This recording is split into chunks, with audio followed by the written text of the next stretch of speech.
Hello，大家好，我係阿 John，今日咧就想同你分享一段咧有關於呢個卡爾加里 Calgary 嘅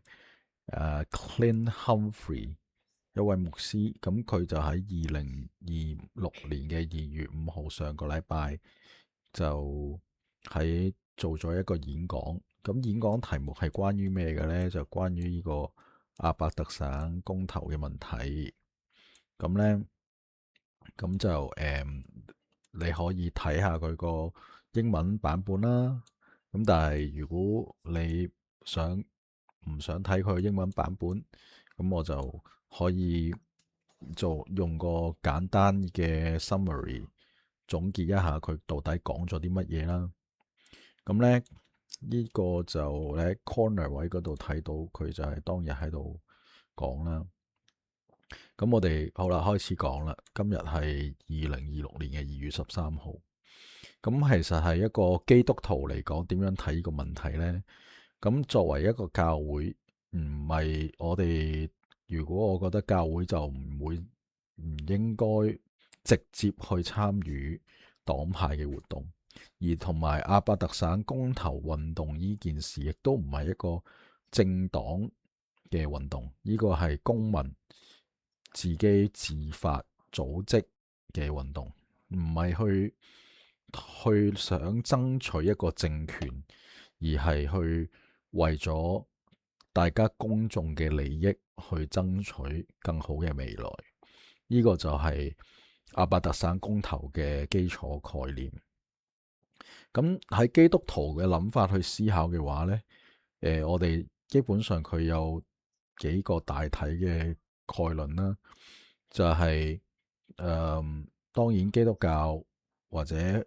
宗教嘅本身就係要愛咧嚟做準則啦，但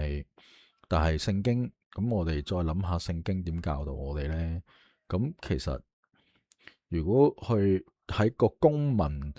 自決運動裏面，係一個喺法制上邊唔係一個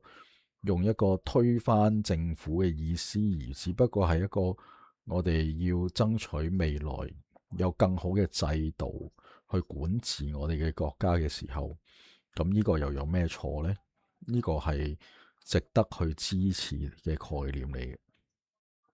咁第一個論點呢，就譬如由歷史嘅角度去睇啦。喺好耐之前，其實加拿大一直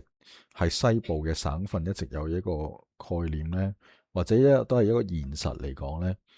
西部就基本上係好似一個殖民地，一個加拿大一隻好大嘅奶牛，一班農民就喺度餵牛，即係，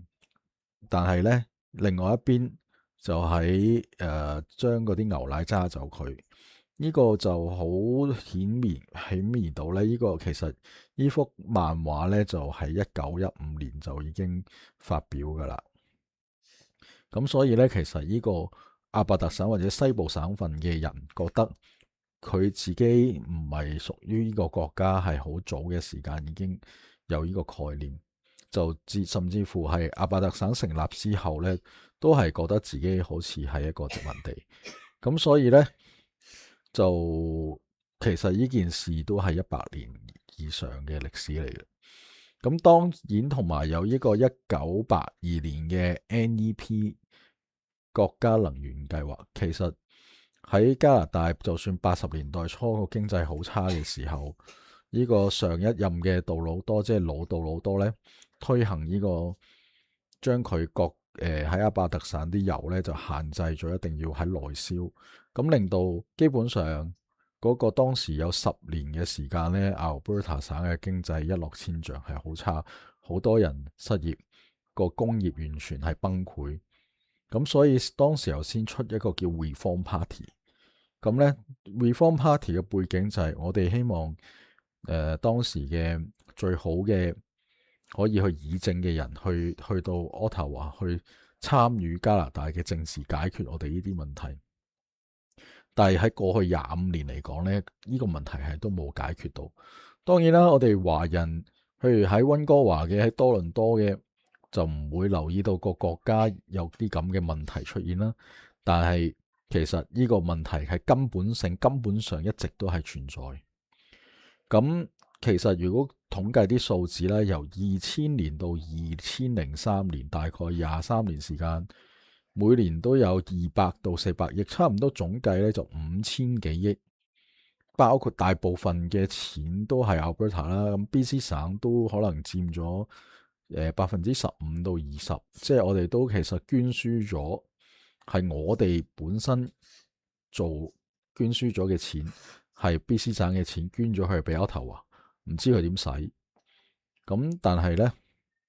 Quebec 就收咗，魁北克省就收咗其中包括超過50%，即係2000幾億嘅錢，就係佢哋收咗。咁當然仲有其他 PEI 啊、Nova Scotia 啊嗰啲省。咁所以咧，每人佢哋每年咧就收咗4000蚊，但係咧喺我哋 BC 省甚至乎 Alberta 省咧就輸出咗4000蚊俾佢哋。咁呢個係一個好唔公平嘅制度嚟嘅。如果你其實譬如 Newfoundland 或者 Nova Scotia，佢哋本身都有好多天然資源㗎，佢哋喺海嗰度都有可油，海嗰度有油嘅喎。咁點解佢哋又唔開採咧？係咪先？冇可能㗎嘛。咁譬如你好似開採到咁，你冇好似挪威咁咯，咁簡單嘅道理嚟嘅啫，係咪先？咁第三個問題啦，就係一直咧對西部嘅省份嘅工業都係偏重，譬如甚至乎好簡單好多我哋食物上嘅 processing 都唔喺 BC 省做嘅。你會發現其實好多嘢，譬如係你喺粒羅嘅超級市場買。咁基本上好多嘢都喺東部省份運翻過嚟喎，因為我哋呢度好冇培植到我哋本身嘅產業個根基喺度。咁尤其是喺 Alberta 或者更甚而知啦，因為其實 Alberta 嘅石油天然氣相關周邊嘅行業都係好巨大嘅，同埋佢嘅畜牧業同埋種植業，即係對本身嗰個農民嗰個唔容忍或者不友善嘅政策，其實唔係淨係 Alberta 省嘅，對 BC 省都係一樣。咁咧包括呢個禁油令啦，即係話喺沿岸西部就唔可以出口石油，或者將我哋啲石油出口就尤其是喺 Prince Rupert 即係西北角嗰個港口。咁但係其實你喺 Quebec 或者喺 Nova Scotia 都唔係 Nova Scotia，即係你喺 Quebec 或者喺嗰條聖羅倫斯運河嗰啲東岸嘅海岸就冇石油禁令喎。你試下禁 Quebec，話唔俾佢輸入油啊，佢會唔會殺咗你啊？咁點解喺一個國家喺西部嘅油輪就要禁，或者喺西部嘅北邊一個港嘅油輪就要禁，喺東邊就唔禁呢？咁係咪好唔公平啊？咁第二個問題啦，就係包括喺過去10年咧，其實我10年前咧都有沾染一啲做石油相關嘅行業，當時啲油價好到好高啦，140蚊。咁其實有10年下來咧，呢個產業嘅投資，即係對於石油或者周邊行業嘅投資咧，下降咗60%。咁因為咁樣咧，好多其實開採咗或者探鑽咗嘅油井咧，基本上都已經冇開。佢哋知道喺邊度，但係佢都唔開，因為個加拿大個政策唔係好支持佢哋去開採。因為其實油有分兩種嘅，一種係油砂啦，油砂就係 Imperial Oil 同埋 ExxonMobil 或者 Suncor 同埋 CNRL 一齊做。因為其實前年其實美國公司都已經賣走晒油砂嗰啲產權，賣翻俾 CNRL。咁其實同埋喺 Alberta 同沙省中間有好多叫做頁岩氣嘅都。咁但係嗰啲頁岩氣有唔知200幾個井，但係已經美國譬如 North Dakota 一路落去嗰個 basin 咧，其實一直都係開緊，但係加拿大已經係做唔到，即係冇嗰個產能，即係會有咯，但係唔係好似當年10年前咁樣咯。咁同埋啦，同聯邦政府嘅爭議，即係其實好簡單，你 BC 省呢個揾大衛省長一個人就出嚟話，喂，我唔俾你啲資源出口，咁呢個係好唔公平嘅喎。你話污染一件事，呢個係意外，或者你已經有好多措施去解決佢，呢個唔係一個藉口嚟嘅喎。即係你如果兩個係一個，譬如 Alberta 同埋 BC 省係一個主權國家，你如果咁樣話，你唔俾人哋出口嘢咧，其實係會打仗嘅咯，係咪先？即係歐洲國家好多原因，以前都係咁樣，因為打仗嘅啫嘛。即係當你一個喺個制度裏面，你要強迫大家去，或者用意識形態去令到另外一個省去遷就另外一個省嘅時候，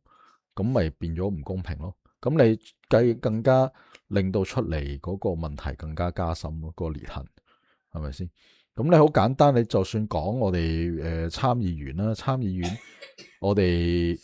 當時候哈珀政府喺10年啊，Stephen Harper 政府想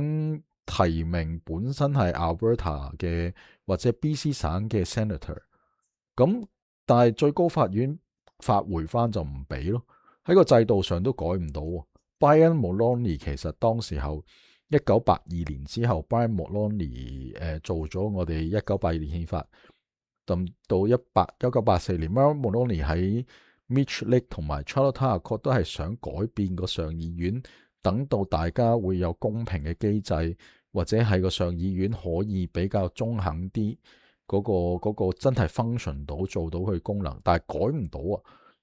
而家個制度就係唔俾你改。我有問過 Pierre Poilievre， 即係佢2年前佢喺西部一路行街嗰陣時候，成日有時候都會見到佢噶。但係我問佢，咁 Harper 同 Mulroney 都做唔到嘅嘢，你有啲咩計劃去改變呢？佢答唔到我嘅，因為佢都知改變唔到噶呢個問題。你唔好就算話啦，PPC 嗰個人民黨嗰個，我都問過佢啊，佢話佢同我倒翻轉講。咁你香港夠有憲法咯，香港中英聯合聲明簽咗憲法都冇用噶啦，咁即係嘥氣啦。根本呢班人根本就唔想改變制度，佢知道個問題，但係佢哋都冇辦法改，亦都喺現行嘅制度上邊係冇辦法改，所以係冇用嘅，係啦。咁跟住啦，所以正如歸根結底，其實西方係建立於基督教文明嘅價值觀，同埋呢個羅馬嘅 rule of law，同埋呢個希臘嘅哲學傳統，呢3個係建立西方文明嘅。你雖然話你喺個國家裏面唔係話要推動所有人一定要有基督教信仰，但係即係好似中國人咁，中國人係都係用呢個道家、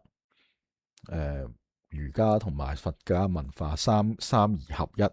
咁我哋唔可以將我哋嘅文化傳統同信仰兩個係溝埋一齊噶嘛？而家就係好多人都分唔清楚啦。你到底個社會個道德觀念係建立於呢啲本身有嘅原則基礎上邊，但係我唔係叫你今日去信耶穌，呢個係你同嗰個信仰本身嘅關係，但係你同社會本身嘅關係，或者社會本身有一種原則喺度嘅話，基督教本身就係西方社會個原則。即係其實老實講，我哋呢啲咁嘅第二代人嚟到加拿大，其實當時候都係因為覺得加拿大有呢種基督教嘅文化喺度，咁我哋先會接受嘅啫嘛。如果唔係咁，其實嚟呢度做乜嘢啊？根本已經倒翻轉嚟講，依家加拿大同30年前嘅世界或者個道德標準已經係淪陷噶咯，已經係完全冇噶咯。即係倒翻轉，我話翻俾西人朋友聽，話翻俾白人聽，你要學翻我哋中國人嘅傳統文化同思想。如果唔係嘅話，呢個社會個道德一直敗壞落去，係冇得救噶咯，已經。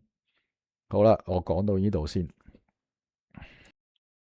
係啦，講到後邊，頭先其實離咗題啦。咁其實佢講到牧師最後講咧，其實基督教咧就要有一個原則，就係因為工作上有尊嚴同埋價值，一個人努力工作得到回報，咁先啱嘅。呢個係基督教本身文化嘅觀念嚟嘅，即係同其實我哋中國人傳統文化都係有相輔相成嗰個效果。所以當即係其實，所以牧師係咁講。咁其實我哋大家都好明白，所以其實 Christianity 基督教同中國傳統文化係有共識喺度嘅，唔係話兩種文化嚟嘅。而家西方嘅文化墮落到如今如此地步，嗰種先係唔係本身我哋應該要學習嘅嘢。唔該晒。